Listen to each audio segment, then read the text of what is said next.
પૂરા થયા એટલે હો પ્રેમ મેળા આવો મહેમાન આવ્યા પાછા ઓલા મારા જેવા નવરાત્રી ને વાહે પહોંચી ગયા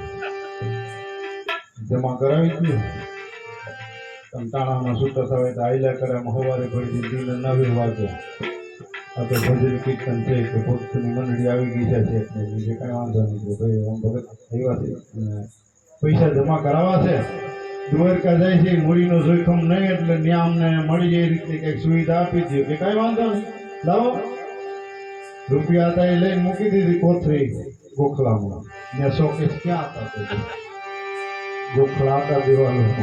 બહુ સમજે જેવી વાત છે આ તો થોડુંક મનોરંજન જેવું થાય એટલે મજા આવે યાર મતલબ બીજો કોઈ નથી એટલે કોઈ ઓલો મારા જાવ પડકે બેઠો બેઠો હાખડો ન લીધી જરાક લખાવી પડી કે કાગળ માંગીએ એટલે કે ભગત લખી તો દો મૂડી જમા કરી દીધી કે કાંઈ વાંધો નહીં કાગળ દીધો કોરો ગલ્યો લખી અરે તમે કેમ હું બોલું લખો કે નહીં ને તમે ફાવે એમ લખી નાખો કે આ તો કઈ દરજાનો માણસ છે 5000 5000 લખી નાખશું તો કાઢશે ક્યાંથી નીતિ તો જો માણસ કાંઈ વાંધો નહીં તમે લખી નાખો ને એ લખી નાખો તો કાગળ એ મૂકી દીધો કૃષ્ણ ભગવાન પણ ગોખલામાં અને એને તો બેસા રાજુરીએ બેઠા હતા કીધું જાઓ ગામમાં સીધું લ્યો મહેમાન એવો જમવાનું કરી 84 નરસિંહ થાય તો ત્યાં જમણવાર રાંધવાનું કારણ કે મેળ વાળું થઈ ગયું ભૂખ તો હતી ભજનની એટલે કહેવાનો મતલબ એવો છે કે આ ભૂખ ભજનની છે એ ભાંગે નહીં ગમે એટલું તમે ગાઓ જેમ ગાવ એમ જેમ ગાવ એમ એટલે વસ્તુ છે જમી કાઢી અને સવારે રાયતાથી ભજન કીર્તન થયા અને છૂટા થયા ચાપા લગી મેલવા ગયા બોલા પાછા આડા બેઠા જોઈને કે કામ કરી લીધું કે મોહિત લઈ તમે પાછા તમે ભર્યો પાછા તમે તેમ કહો છો કે જોઈ લ્યો કે તમને કાંઈ વાંધો નહીં તો જેવી સામરિયાની ઈચ્છા ઓલો તો ભાઈ સાધુની મંડળી હતી સાધુ અલગ કીધું સંત સંપોતને તુમરા તણનો એક સવાલ તારે પણ બોળે નહીં દરિયા ઉપર કદાચ કોઈ સાધુનું સંતનું તમે અહિત કર્યું હોય ને તમારું ખરાબ નહીં બને તો કાંઈ વાંધો નહીં ઉપરવાળાની જેવી મરજી હોય એ પ્રમાણે બન્યું છે હવે માણસો તો હાલી નીકળ્યા દ્વારકાને માર્ગે અને નરસિંહ મહેતાએ પછી એમ કહેવાય છે કે ઊંડી લખી છે આ તો આપણે ટૂંકમાં લઈ લઈએ તો અંદર ભક્તોનો વારો આવી જાય પછી તો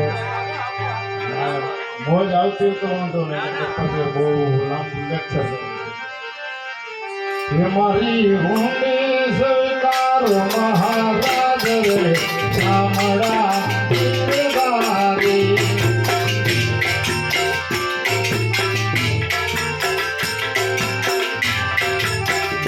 મારે કામળિયા દેવા સરદાર રે કામળા ગીરધારી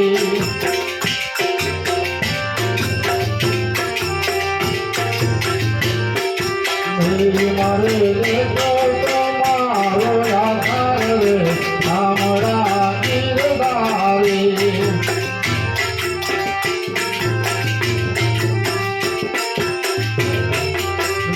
મારી હંબે સરકારો મહારાજ રે કામળા કામળા કામળા ગીરધારી પ્રહલાદની પુત્ર રાખવા અને વાલે ધર્યું નરસિંહ પ્રહલાદની પુત્ર રાખવા અને વાલે ધર્યું નરસિંહ થકી વાલો પ્રગટીદા એ વાલે માયરો હિરના કંસ ભૂપરે શામળા ગીરધારી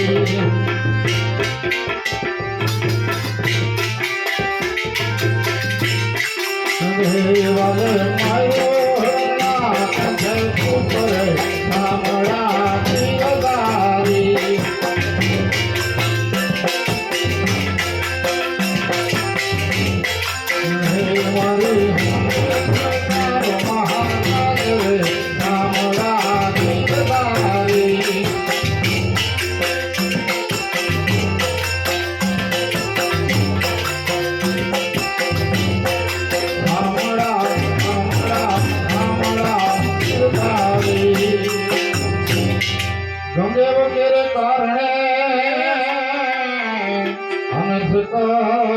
ધર્યું હાથ સુધનવાને કારણે કૃષ્ણ ભગવાને દુર્યોધન અને અર્જુન જતી કૌરવ પાંડવની લડાઈ યુદ્ધ થવાની તૈયારી હતી અને સહાય માંગવા જાય છે દ્વારકામાં કૃષ્ણ ભગવાને નિયમ લીધું એકો હું મારી સત્તુરણીની સેના ને એકો હું એકલો અને પાછું નિયમ કેવું લીધું કે હથિયાર હાથમાં લઈશ લડાઈ કરીશ નહીં તને લઈ જાઉં હું દુર્યોધન કે મારે તમારી સેના દે ને અર્જુન કે કામ થઈ ગયું દુર્યોધન ભેગા થઈ અર્જુન પગે ઉભો તો દુર્યોધન માથા પાસે ઉભો હતો મારે કોઈ ટાઈટ થઈ બેઠો હતો હું તો ચક્રવર્તી રાજા છું કે હું કૃષ્ણ પગે છું અર્જુન હાથ જોડી મૂકું તો કૃષ્ણ ઓળખતો હતો કે આખી બ્રહ્માંડનો માલિક છે અને હું ટાઈટ થઈ ન બેહાય અને હમ હાથ જોવાય એટલે કૃષ્ણ ભગવાનને ઉઠતા હોય નજર પડી કેની માથે અર્જુન ઉપર નજર પડી પગ માથે નજર પડે ને આપણે ઉઠતા હોય એટલે કૃષ્ણ ભગવાને કીધું ભાઈ આમાં તમે બે મારે તો હરખા છો મારે કોઈ આમાં જાના દૂજું નથી કોઈ દુશ્મન નથી પણ પેલી દ્રષ્ટિ પડે એને હું પેલો ગણું છું હું તો મારી રીતે નિંદ્રમાં ઘર નિંદ્રમાં હું તો તમે કોણ પેલા આવીને બેસી ગયા મને ખબર નથી તો મારી દ્રષ્ટિ અર્જુન માથે પડી એટલે પહેલા અર્જુનને દુર્યોધનને પેટમાં આમ થતું કાગળિયા સેના માગી લે આ કઈ કરવાનું તો નથી લડવાનું નથી હથિયાર ચાલવાનો કાને લઈ જઈને શું કરી કૃષ્ણ અર્જુને કીધું કે કાંઈ વાંધો નહીં મારે તમારી જ જરૂર છે મારે સેનાની જરૂર દુર્યોધન કે હા જ કામ થઈ ગયું એટલે કીધું ગંગે વગેરે કારણે સકર ધર્યું હાથ સુધનવાને કારણે એવા લોકેલમાંથી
સુધનવાને માથે હંસકેતુ રાજા કહ્યું કે તારી ભક્તિ મારે જોઈ લેવી છે અને એમ કહેવાય છે તેલ કળા સુધી ઉતારી હતી કે હવે આમાં ના તું ના વખત તારા ભગવાનને મારે જોવો જેવી રીતે પ્રહલાદ એના પિતાએ રાણ કર્યો એવી રીતે હંસકેતુ રાજાએ સુધનવાને એટલો ઐતિહાસિક વાત છે અને અટાણે તો સુવિધા છે ફોનમાં ટચ કરો તો જોઈ મળી જાય ઇતિહાસ એમાં કોઈ બે મત નથી આપણે જેટલું બોલશું કદાચ એને આ વસ્તુનો પોરા ન હોય કોઈ શબ્દ ભૂલાય છે એનો દોષ નથી પણ ખોટું તો બોલવામાં આવશે નહીં સત્ય વસ્તુ જ કહેવામાં આવશે એટલે કીધું સુધનવાને કળા તેથી ફારીથી પ્રહલાદને દાયરો તો થાંભમાંથી નથી પૈસા હતા